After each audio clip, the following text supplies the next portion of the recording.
시작이라는 걸 넌 믿을 수 있겠니? 시작이라는 걸 넌 믿을 수 있겠니?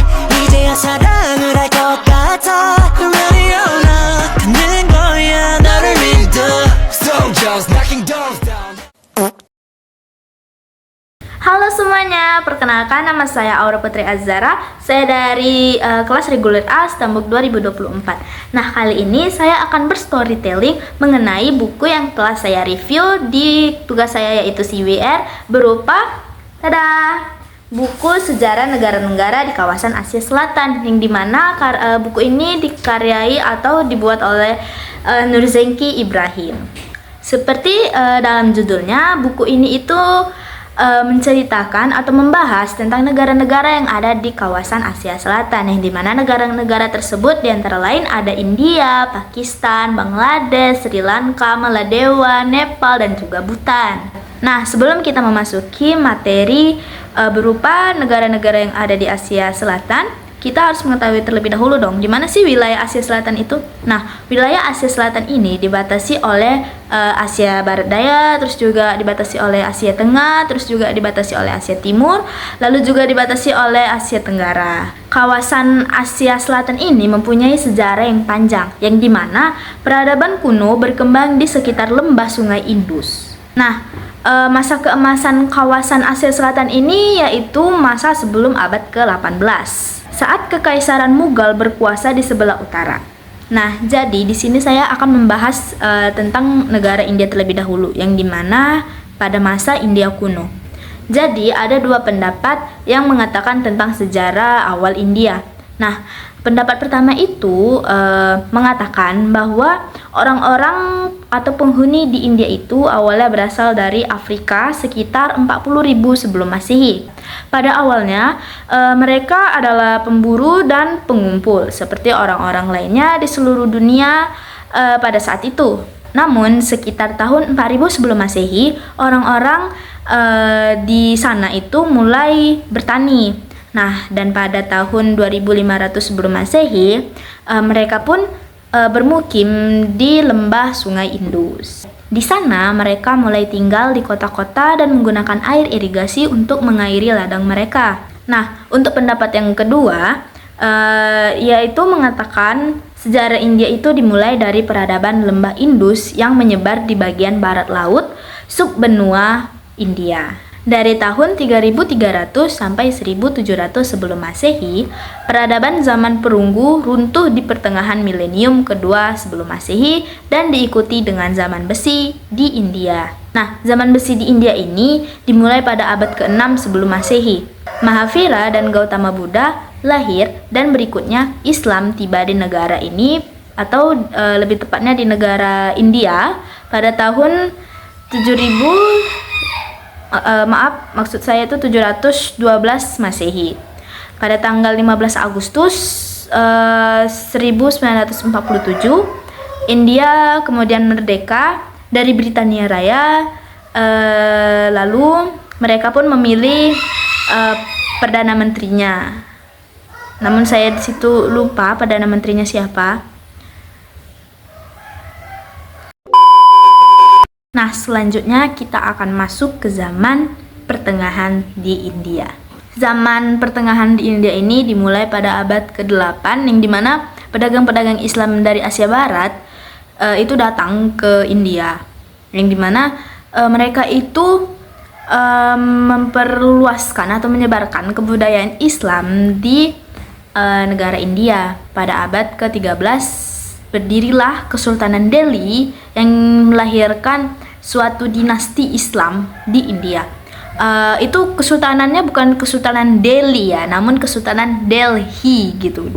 D-E-L-H-I, Delhi, bukan Delhi. Jadi jangan salah kaprah. Nah, lalu kita masuk ke era modernnya si India ini, yang dimana era modernnya India ini dimulai di era kolonial, yang dimana ditandai dengan hadirnya orang Barat. Pertama kali yang menginjakkan kaki di India itu ialah seseorang yang bernama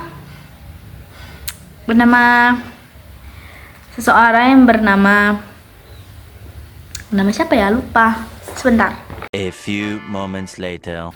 Oh, Mohon maaf semuanya, saya lupa di sini. Jadi itu seseorang yang bernama Vasco da Gama. Vasco da Gama ini dia seorang Eropa atau orang Eropa yang pertama kali menginjakkan kakinya di India. Jadi si Vasco da Gama ini menginjakkan kakinya pertama kali di India itu pada tahun 1498.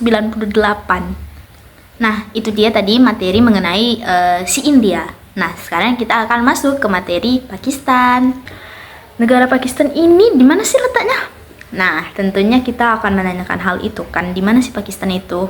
Nah, untuk letak wilayah geografi Pakistan itu Pakistan itu terletak di bagian barat dari benua India dengan Afghanistan dan Iran di sebelah barat, India di timurnya, dan Laut Arab di sebelah selatannya. Pakistan menjadi republik pada tanggal 23 Maret 1956 dengan Mejen Iskandar Mirza sebagai presiden pertamanya. Pada masa modern Pakistan ini banyak terjadi beberapa konflik dan juga terjadi tragedi-tragedi pembunuhan. Nah, jadi saya akan menjelaskan mengenai tentang tragedi pembunuhan si Bhutto dan penerusnya. Di zaman modern Pakistan, banyak sekali terjadi konflik-konflik dan juga tragedi-tragedi berupa pembunuhan dan juga pembantaian yang terjadi di Pakistan sana. Nah, salah satunya yaitu ada tragedi pembunuhan Bhutto dan penerusnya. PM Benazir Bhutto dibunuh dalam serangan bunuh diri pada 27 Desember 2007 di sebuah rally kampanye di Rawalpindi. Presiden Pervez Musharraf menyalahkan Al-Qaeda atas serangan yang menewaskan 23 orang lainnya. Pendukung Bhutto menuduh pemerintah Musharraf yang melakukan hal tersebut. Kerusuhan di seluruh negeri setelah serangan pun terjadi. Dan pemerintah menutup hampir semua layanan negara untuk menggagalkan kekerasan lebih lanjut. Bhutto telah mengkritik pemerintah karena gagal mengendalikan militan yang telah melepaskan serangan teroris di seluruh Pakistan. Selanjutnya yaitu negara Bangladesh. Negara Bangladesh dulunya itu tidak ada, melainkan hanya ada Pakistan Barat dan juga Pakistan Timur. Pakistan Barat dan Pakistan Timur disatukan oleh agama, yaitu agama Islam. Tetapi rakyat mereka dipisahkan oleh budaya, ciri-ciri fisik, dan 1000 mil dari wilayah India. Pembentukan dari Bangladesh itu secara independen. Ketegangan antara Pakistan Timur dan Pakistan Barat ada dari awal karena geografis, ekonomi, dan budaya pembedaan besar mereka, yang dimana wilayah mereka itu jaraknya jauh begitu. Nah, dari sinilah negara Pakistan Timur dengan Pakistan Barat itu berpisah. Presiden Yahya Khan menunda pembukaan Majelis Nasional dalam upaya untuk menghindari permintaan Pakistan Timur untuk otonomi yang lebih besar, yang akibatnya Pakistan Timur itu memisahkan diri dan terbentuklah negara Bangladesh. Nah, negara Bangladesh ini diproklamasikan pada tanggal 26 Maret 1971. Kemudian kita masuk ke negara Sri Lanka. Sri Lanka adalah sebuah negara pulau di sebelah utara Samudra Hindia di pesisir tenggara India. Sri Lanka berbatasan laut dengan India di sebelah barat laut dan dengan Maladewa di barat daya. Negara ini terkenal akan produksi tehnya yang bagus dan produk lainnya seperti kopi, batu permata, kelapa, karet, dan kayu manis. Pada tahun 1947, kawasan ini memperoleh kedaulatan penuh dari tangan Inggris dan ditetapkan sebagai salah satu negara permakmuran. Pada tahun 1947, kawasan ini memperoleh kedaulatan penuh dari tangan Inggris dan ditetapkan sebagai salah satu negara permakmuran. Pada tahun ini juga, mereka mengadakan pemilihan umum yang pertama kali untuk menetapkan siapa yang berhak menjalankan pemerintahan. Selanjutnya adalah negara Maladewa.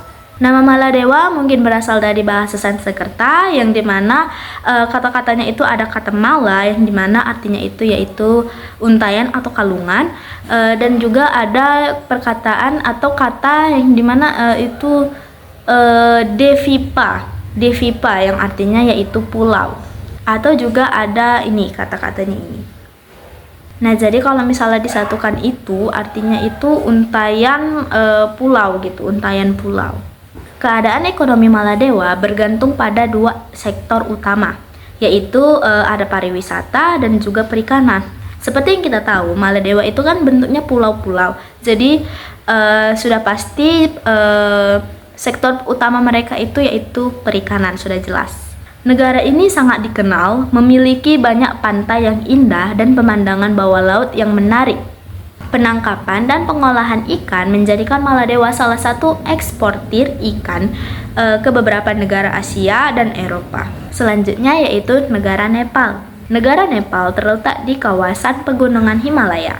Negara Nepal adalah sebuah negara di Asia Selatan yang berbatasan dengan Republik Rakyat Tiongkok di sebelah utara dan India di baratnya. Nepal dibentuk melalui Persatuan Nepal pada tahun 1768 pada tanggal 21 Desember. Nepal merdeka dari Inggris pada tahun 1923, lebih tepatnya yaitu pada tanggal 21 Desember. Pada tahun 1990, Nepal mengubah sistem pemerintahan menjadi monarki konstitusional. Kemudian pada tahun 2008, kerajaan Nepal resmi dibubarkan dan Nepal berubah menjadi negara republik federal yang sekuler. Nah, setelah itu kita akan memasuki negara Bhutan.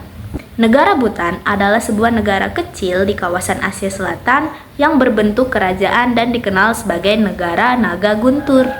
Mengapa demikian? Karena bendera dari negara Bhutan itu ada sebuah naga yang dimana itu menjadi simbol bahwa negara Bhutan itu dikenal sebagai negara naga guntur. Bhutan ini dikenal dengan banyak nama ya, tapi saya di sini ingatnya hanya satu nama saja, yaitu Lomon yang dimana artinya itu kayak negeri kegelapan di selatan begitu. Kenapa saya ingat kata Lomon itu? Karena pengucapannya itu mudah, terus ada artis Korea yang saya suka namanya Lomon gitu. Jadi tuh sebenarnya nama-nama panggilan Bhutan lainnya itu hampir persis sama seperti Lomon itu. Dia ada lolonya lolo gitulah. Cuman saya lupa gitu apa ininya nama yang lainnya. Saya inginnya tuh Lomon aja karena Lomon itu Lomon itu ada artis Korea saya suka namanya Solomon gitu. Jadi kayak inget aja gitu. Baik, kita lanjut ya. Nah, jadi kan Bhutan ini kan banyak nama panggilannya. Nah, bentuk wilayahnya ini terhimpit di antara India dan Republik Rakyat Tiongkok. Seperti yang saya bilang tadi ya, kayak perbatasan si Bhutan tadi dengan si Tiongkok, perbatasan si Bhutan ini dengan si India begitu. Ya, tadilah ada saya bilang tadi. Demikian storytelling saya yang dimana saya membahas tentang buku ini, buku Sejarah Negara-Negara di Kawasan Asia Selatan karya Nerzhenki Ibrahim. Mohon maaf apabila ada kesalahan kata dan juga mohon maaf apabila storytelling saya belum sempurna, karena yang sempurna itu hanya milik Tuhan semata. Sekian storytelling dari saya. Terima kasih. Wassalamualaikum warahmatullahi wabarakatuh.